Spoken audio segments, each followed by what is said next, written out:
It's been nearly 2 years since Bernard Madoff confessed to masterminding the largest and longest-running Ponzi scheme in history and turned himself in.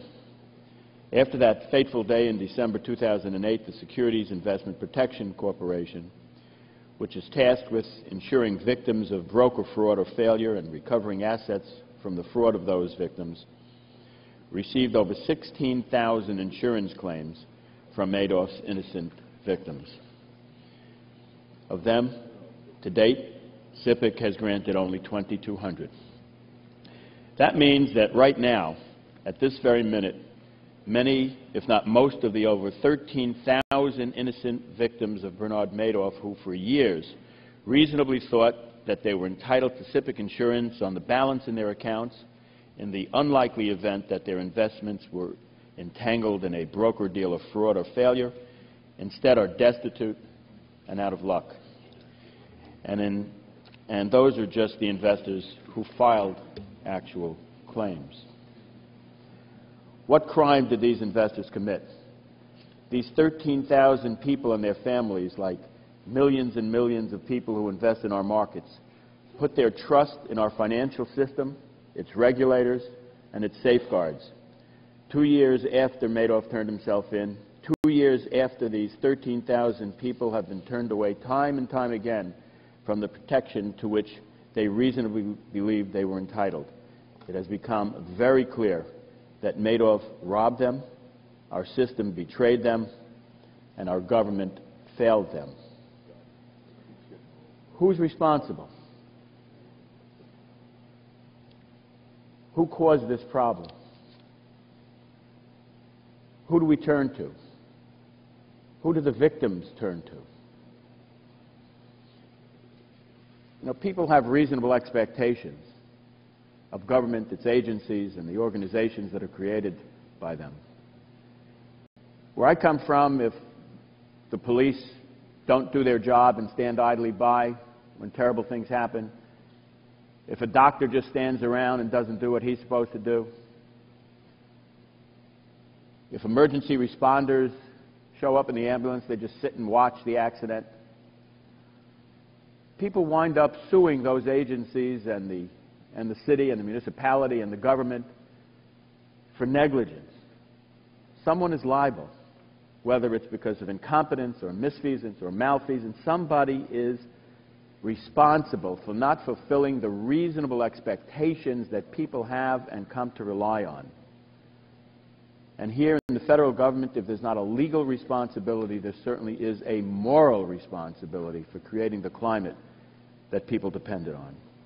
That we have failed these investors is heartbreaking enough in terms of human tragedy, but the damage that has been done to investor confidence at this critical time in our economic and financial recovery as a result of our failure to safeguard and protect these innocent Madoff victims and our country's negligence in leading them to believe that they were insured is as frightening as it is self-defeating. Today's hearing will focus on the Securities Investors Protection Act and the present and future role of SIPC in providing assurance to investors in our markets that they are protected, really protected, not fake protected, against broker-dealer fraud or failure.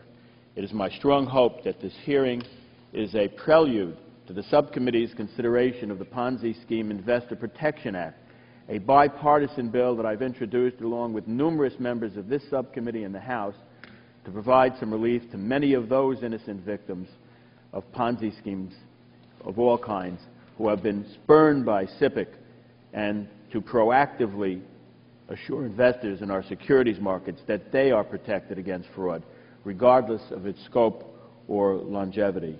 Mr. Chairman, thank you very much again for scheduling the hearing, and I too look forward to hearing from our witnesses. My colleague, Mr. Garrett, talked about the SIPC logo. This is the SIPC logo. People look in shorthand. They look for symbols. They look for things, and this is the way we conduct our lives, fortunately or not.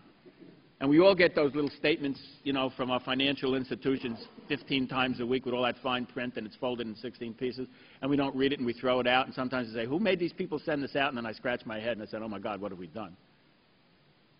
But we don't read those things. We do the shorthand.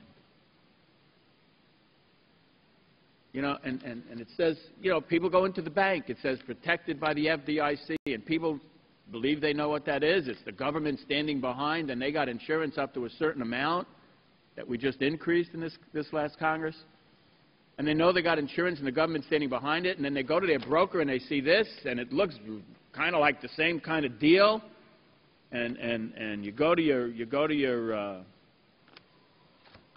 guy to make an investment, and he hands you his business card, and we just pulled 2 out of the fishbowl that we got, and on it says he's a member of the NASD and he's a member of SIPC.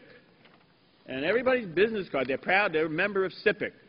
That's code for you're protected, and Uncle Sam and the government are standing behind it. And you go into the guy's shop, and you go to your broker dealer, and you got this on the door. And if you look them up, like I used to do not too many years ago, and those of us who were technologically challenged, and you go to the yellow pages, his ad has this in it, his stationery has this on it, his radio ad tells you, his TV ad tells you. You go to the Internet, and he's advertising he's a member of SIPC, and you see what it says right under the logo: security, investor, that's me, protection, that's what I need, corporation, that's what I got. And instead of a dot on the I, guess what we got? We got the American Eagle, just like on my stationery, and on the shield of the President of the United States and the Supreme Court. That's shorthand for your government is standing behind this, and we've allowed this to happen. I'm not a real doctor, but I'm playing one to fool you, and your government is accepting it.